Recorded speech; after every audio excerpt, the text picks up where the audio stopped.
tenemos que tener información básica para poder desarrollar o llevar adelante este proceso.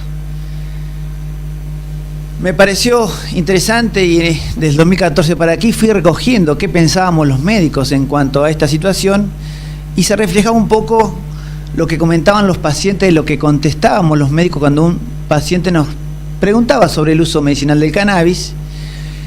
Hoy seguramente en esta aula es un poco heterogéneo y es interesante preguntarnos, por ejemplo, a ver, bueno, vamos a volver aquí atrás, si alguien está preocupado por el debate del cannabis medicinal y quizás es lógico preguntarnos qué va a pasar con estos cerebros de estos niños que a pequeñas o a corta edad toman contacto con una sustancia que indudablemente tiene receptores en su cerebro. ¿Qué va a pasar con su desarrollo? ¿Qué va a pasar a largo plazo? Sería una de las preguntas que seguramente nos podría preocupar. Nos debería preocupar si, por qué nos cuesta tanto encontrar dosificación e interacciones, y la sociedad en general plantea si hablar de cannabis medicinal no podría bajar la percepción del riesgo con respecto al uso de la sustancia, y poblaciones problemáticas como los adolescentes no podrían entonces aumentar el consumo. Creo que la preocupación es válida, pero también debe motorizar lo que venga después. En la introducción me gustó mucho decir que en el cannabis medicinal no nos tenemos que hacer dueños de las certezas, sino que nos tenemos que hacer dueños de las preguntas. El mundo y la ciencia tienen mucho para responder respecto a qué pasa con el cannabis y básicamente cuál es su real mecanismo de acción, cuáles son sus mejores evidencias e indicaciones, seguir trabajando sobre el riesgo y beneficio y trabajar mucho sobre dosis e interacciones. Y el último punto quizás es el que más me interesa, porque hemos indagado en todos estos años que se preguntó mucho a los médicos sobre el uso medicinal de cannabis y no conforme con la respuesta que dimos los médicos, se está utilizando quizás un poco exageradamente el cannabis. Entonces, creo que un médico tiene que estar preparado para que la respuesta no sea, no señora, esto es ilegal. Muchas veces cuando alguien está atravesado por el dolor, no va a ser eso un dato trascendente, o decir, aún no hay nada de evidencia respecto al uso medicinal. Me parece que tenemos que trabajar y capacitarnos para tratar de salir con un no, si así lo consideramos, mucho más lógico, y evaluando posiblemente mejor los riesgos y beneficios. Tenemos que entender que en el área del dolor 5 de 10 consultas tienen que ver con el cannabis medicinal, y si vamos a los cuidados paliativos 8 de cada 10 consultas van a ser respecto al cannabis medicinal. ¿Y por dónde comenzar?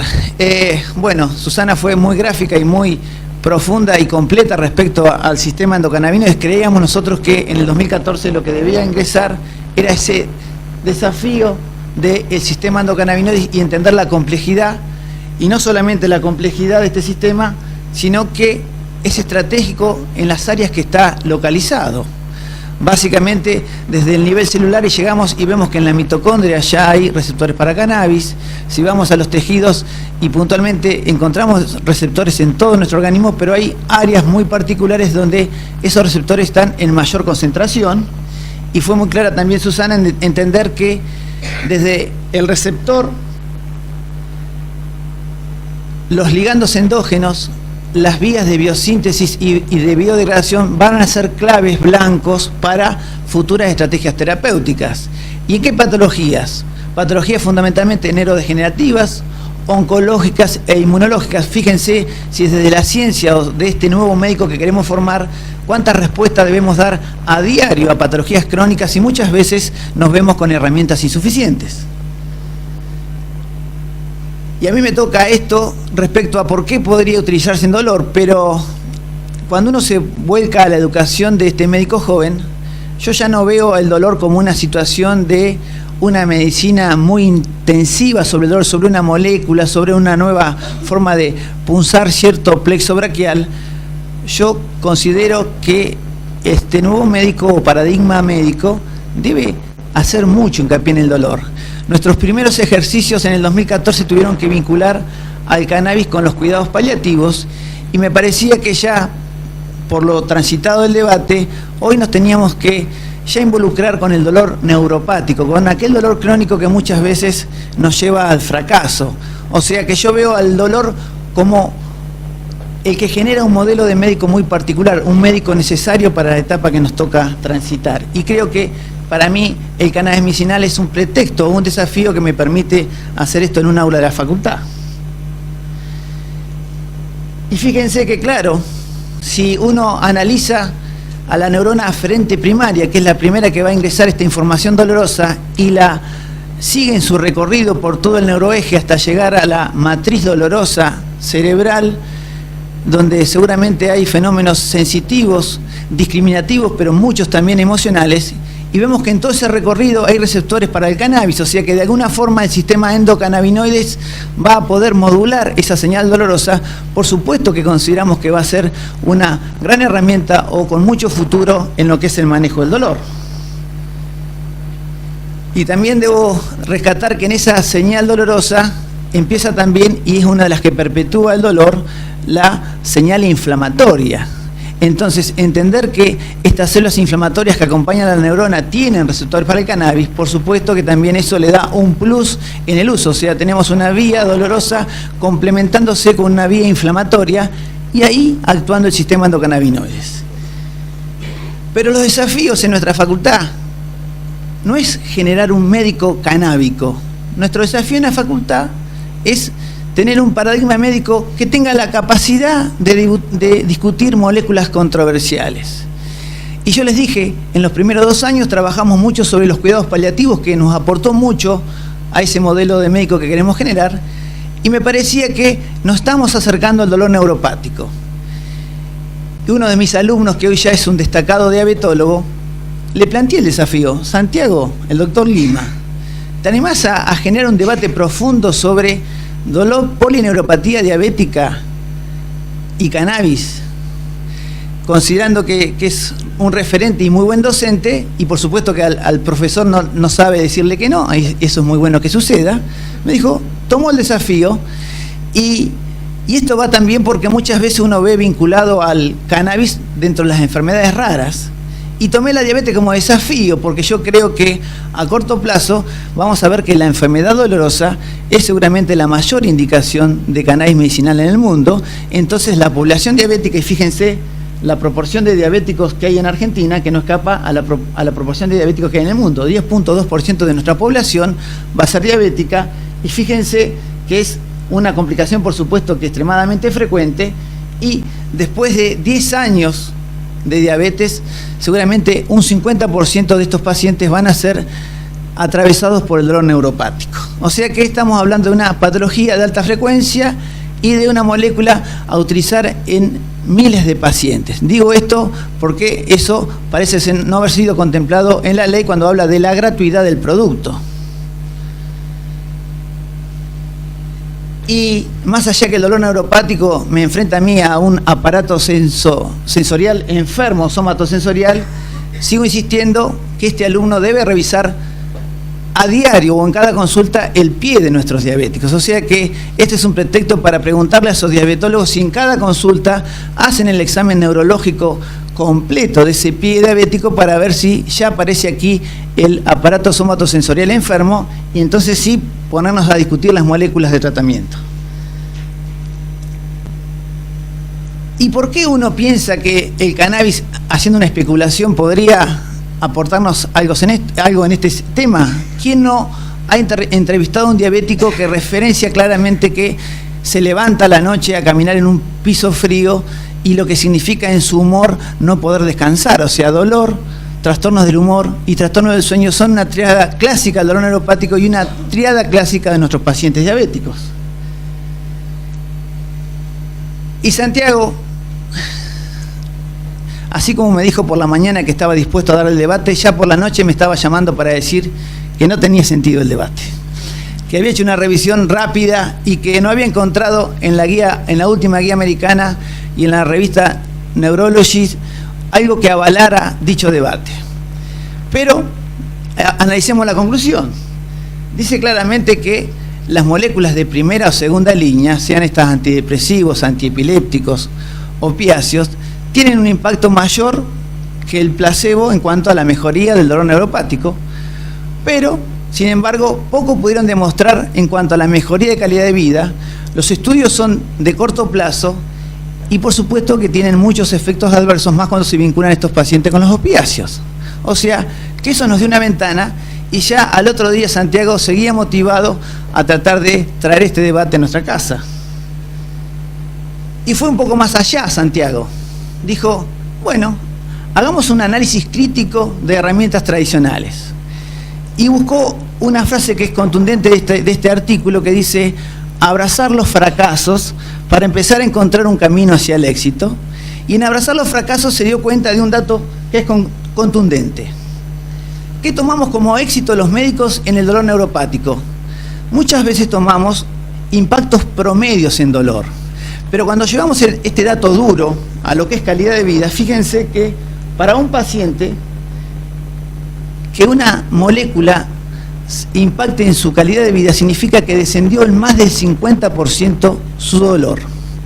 Analicemos drogas de primera y segunda línea y vamos a ver esto que es tan simple. Solo lo logramos en el 30 y en el 23% con la duloxetina y la pregabalina. O sea que está claro que si nosotros abrazamos ese fracaso, encontraremos que moléculas con el cannabis se merecen un debate lógico. ¿Se entiende? Estamos teniendo un 70% de fracasos. Y lo publicamos, eso es lo interesante. Aquí íbamos por el cuarto día y Santiago me llamó casi con un tono de amor. Marcelo, encontré una guía canadiense que plantea en su tercer nivel los cannabinoides como estrategia. O sea que plantean, por supuesto, los antiepilépticos, los SIRS, los opiáceos, y aquí ya aparece los cannabinoides. O sea que en una tercera línea de tratamiento aparecen los cannabinoides en una guía canadiense 2014. ¿Y cuáles son los productos que aparecían mencionados en esa guía? Bueno, en esa guía aparecía un sintético oral, la nabilona, que había aparecido en el mercado en la década del 80, básicamente un sintético utilizado para los efectos adversos de la quimioterapia, los vómitos, y un extracto ya más novedoso del 2010, el nabiximol, que lo que plantea ya no usar tanto el sintético que imita el THC, sino usar extractos de la planta. O sea que ya hay una evolución en la empresa farmacéutica. Bueno, Santiago, encontramos evidencia suficiente para traer al debate. La evidencia suficiente la tenemos que acompañar ahora de una actitud clínica. Tenemos que tratar a este paciente con una polineuropatía diabética. ¿Y qué tenemos que saber o qué tenemos que manejar? Por supuesto, variables farmacocinéticas y farmacodinámicas. ¿Qué deberíamos saber? Modos de entrega. O sea que aquí esa guía canadiense, ese consenso canadiense nos mostró dos formas de entrega. Una oral, que era la nabilona, y una oromucosal, que era el nabiximol. Pero fíjense que hay claras diferencias en el tiempo de acción y el tiempo de duración de esa acción. O sea que, indudablemente que elegir una buena vía de entrega va a hacer que tengamos mayor impacto en el síntoma. O sea que, si queremos definir ese traje a medida del paciente, es una decisión trascendental elegir una buena vía de entrega. Yo soy muy de defender la vía inhalada, básicamente porque, bueno, el dolor de la polineuropatía diabética seguramente es un dolor que en tiempo real el paciente querrá resolver, y eso nos va a permitir este tiempo de acción. Fíjense que en segundos a minutos tenemos ya el tiempo y el efecto de la vía inhalada. Aquí tenemos fíjense, la vía inhalada similar a la intravenosa con una gran biodisponibilidad, y hay que hacer aquí sí la diferencia entre lo que es combustionar de lo que es vaporizar. Este concepto, en el 2014, un profesor me dijo que era imposible instalar en Argentina una forma vaporizada de una sustancia, que nuestra comunidad no estaba preparada para dicha situación. Creo que eso se resuelve simplemente con tener dolor. Cuando tengo dolor, esto lo resuelvo rápidamente.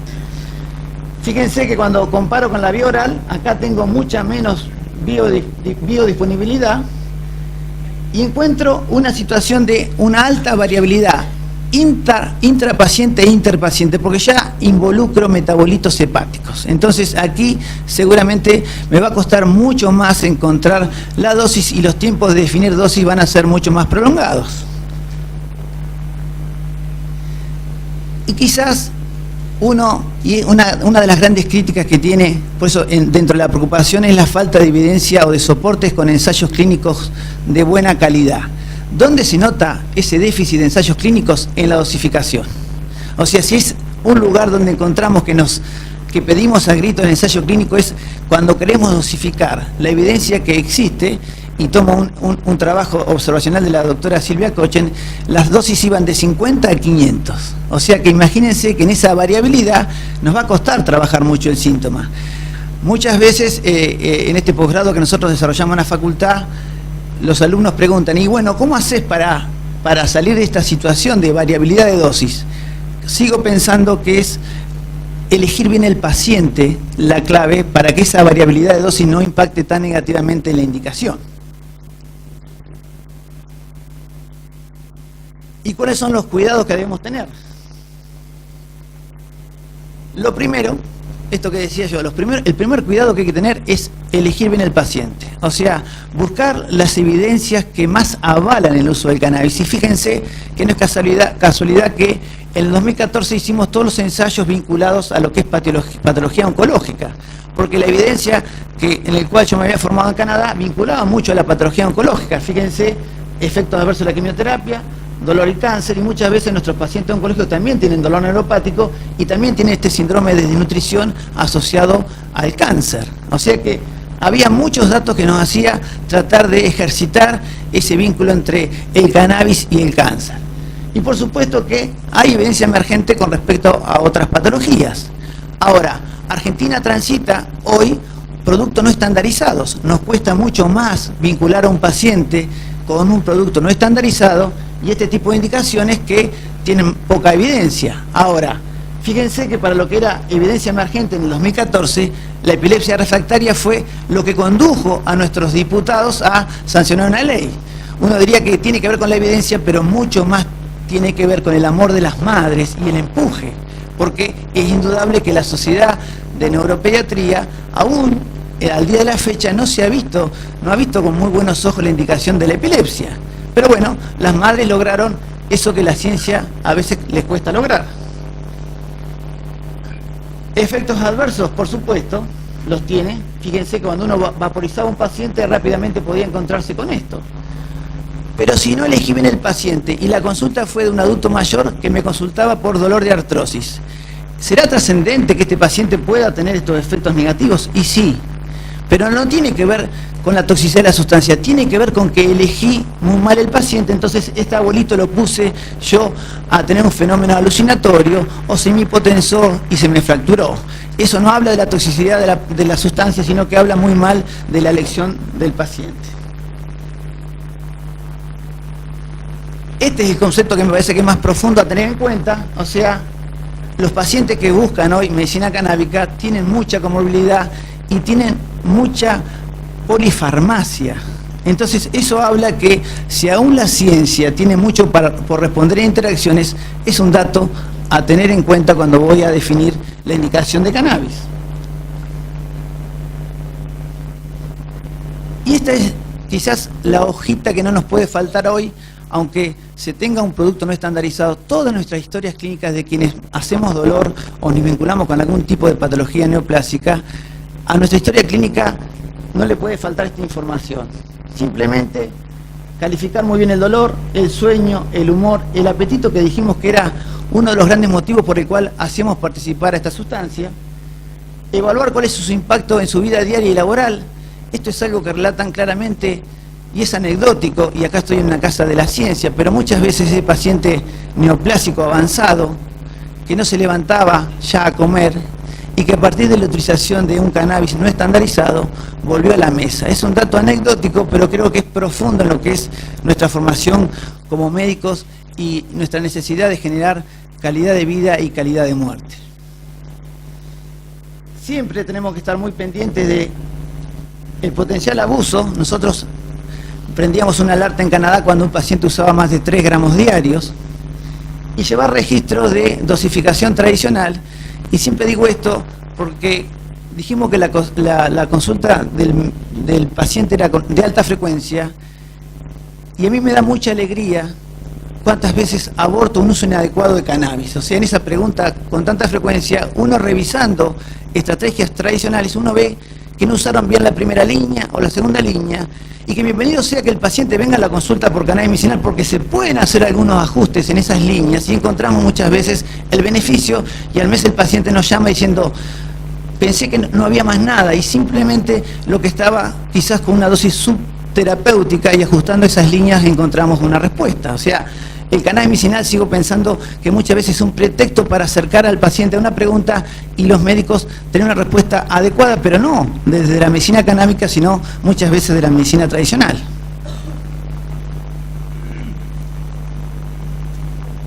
Como cualquier otra sustancia, Canadá para el 2014 tenía el dronabinol, un sintético básicamente vinculado, dijimos, a la desnutrición y el SIDA, y la nabilona, la que hablábamos recién, de los efectos negativos de la quimioterapia. Ambos hoy están tratando de ser recuperados como herramientas para el dolor.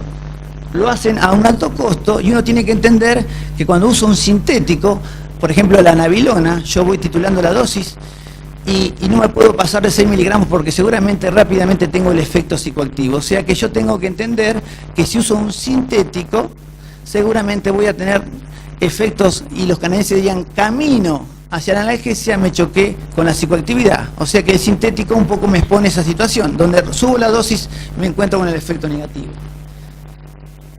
Aquí ya la empresa empezó a entender ese dato y aparece el producto en base a los extractos 2010, empresa británica, y lo vincula básicamente a lo que son los dolores neuropáticos y la espasticidad de la esclerosis múltiple. No logra hacerlo a bajo costo, es un producto de alto costo. Entonces fue cuestionado en su relación costo-beneficio. Este es el interesante, porque este se parece mucho a lo que pasa en Argentina, es los pacientes inhalando una hierba conocida y tratando de manejar síntomas como el dolor neuropático, dijimos recién, asociado al HIV-Sida o a la injuria medular. Es aquí donde uno ve, también es de alto costo, donde para mí es el mejor ejercicio académico. Fíjense que vamos a pasar a esta. Inhalar la hierba.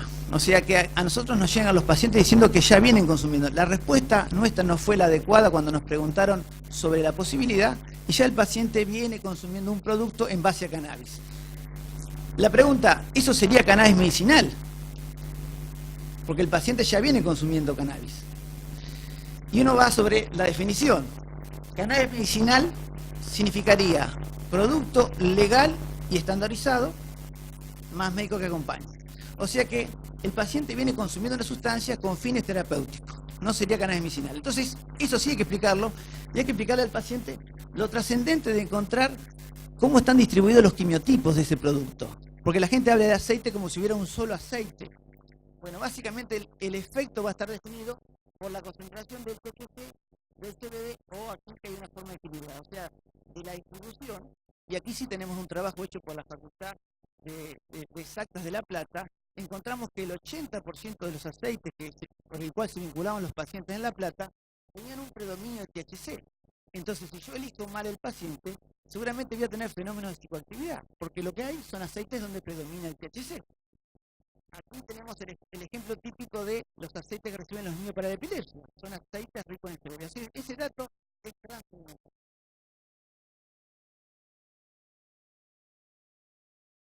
Y bueno, seguramente aquí la vida Ana María, ya podemos decir que Argentina es un gran paso, es empezar a poner esas moléculas en un marco regular. Tenemos que hacer un poco de autocrítica. Esta es una casa de la ciencia, se pertenece a la ciencia dura. No lo logró la ciencia, lo lograron los padres. O sea que esto es un recorrido diferente. O sea, el amor de esas madres es lo que la ciencia no podría resolver, porque seguíamos esperando la ayuda.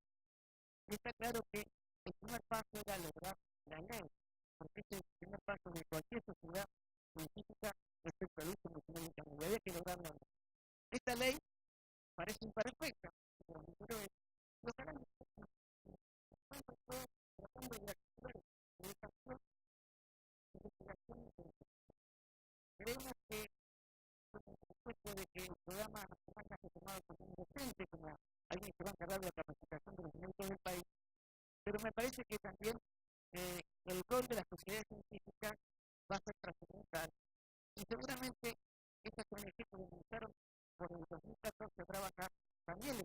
cuenta. Nuestra ley no contempla el ejecutivo porque parece que el ejecutivo está siendo vinculado al legal, al legislativo.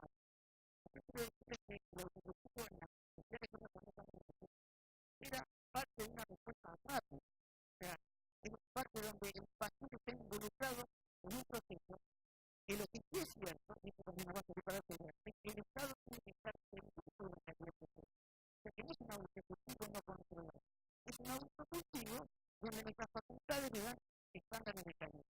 Seguramente en esta velocidad que tenemos nuestras facultades a trabajar en estos procesos, vamos a tener un escenario real. O sea, la ley ya está, los efectos son utilizados. ¿Cómo salimos de estas facultades? Prohibimos el autocultivo. O sea, estamos dando un fenómeno natural. Creo que como sociedad científica, y me parece muy pequeño lo que plantea Susana, es que las universidades están vinculadas con una calidad de producto.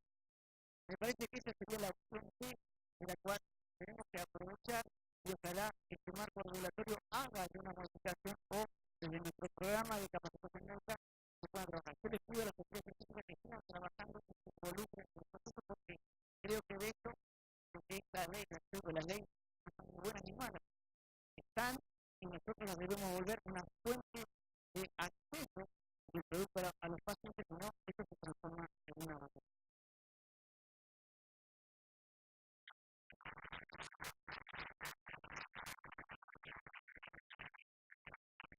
Muchas gracias, doctor Morante. Vamos a dar tiempo para dos preguntas.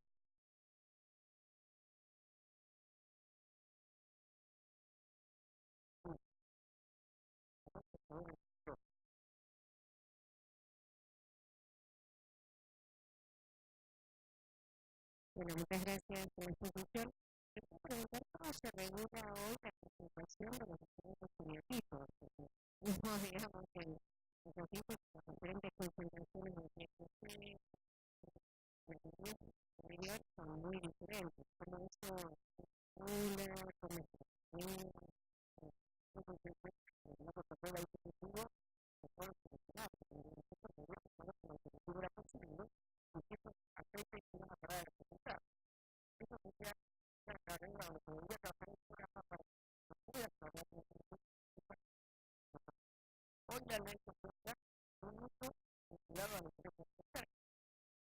Por eso, se puede hacer un mundo. En la gente tiene indicación de diferencia de un o sea que va a haber un escenario no legal que va a superar a la economía legal. Creo que la única que nosotros, por lo menos en la plata, lo seguimos tratando de en la facultad y tengamos una aproximación. Sigo pensando que esta situación la podemos resolver porque dirigimos ninguna del paciente. Es una forma de que no se corra riesgo de un fenotipo, por ejemplo, muy rico en TTC en un paciente adulto mayor.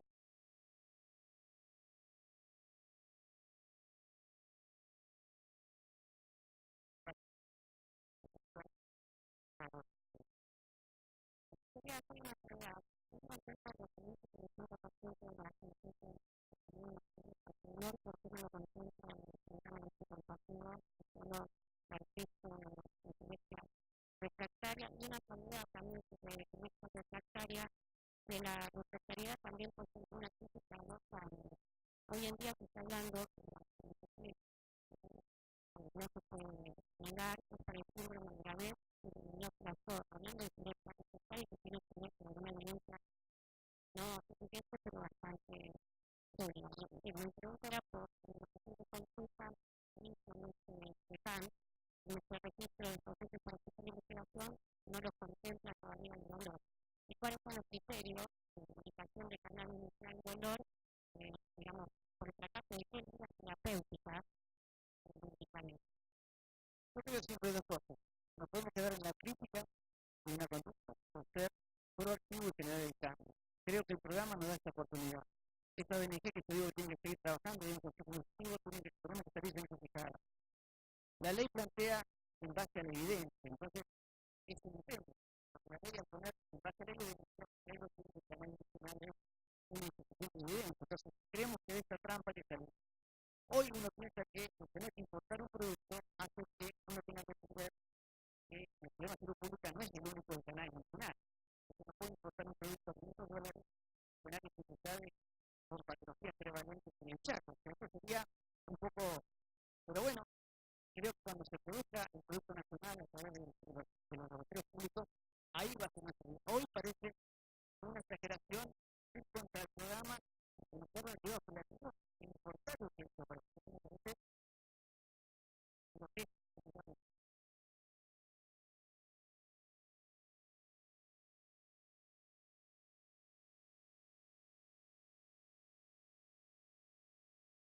igualmente, pero para ingresar un producto para cuidados paliativos a $500 el frasco, creo que también estaríamos cometiendo una irresponsabilidad. O sea, yo creo que los cuidados paliativos aún se pueden hacer con medicina primaria. ¿Ves? Si no, no sería equilibrado el debate. Estamos queriendo fraccionar mucho y vamos a tener que en otro aspecto. Me parece que nuestra misión no es abrazar un producto y volvernos defensores, sino mirar un poco la realidad nacional. Y ahora ya la estoy entiendo que esto moviliza, pero es un poco la intención. No vamos a resolver todo. Una última pregunta. Sí, senador, muy interesante discusión. Teniendo presente su indicación respecto a lo que es dolor, ¿no? Asociado a lo que es dolor neuropático, dolor neurológico y demás. Todos sabemos que lo que es el complejo dolor es un complejo sindromático. Incluso el dolor, el sueño, el ánimo y demás.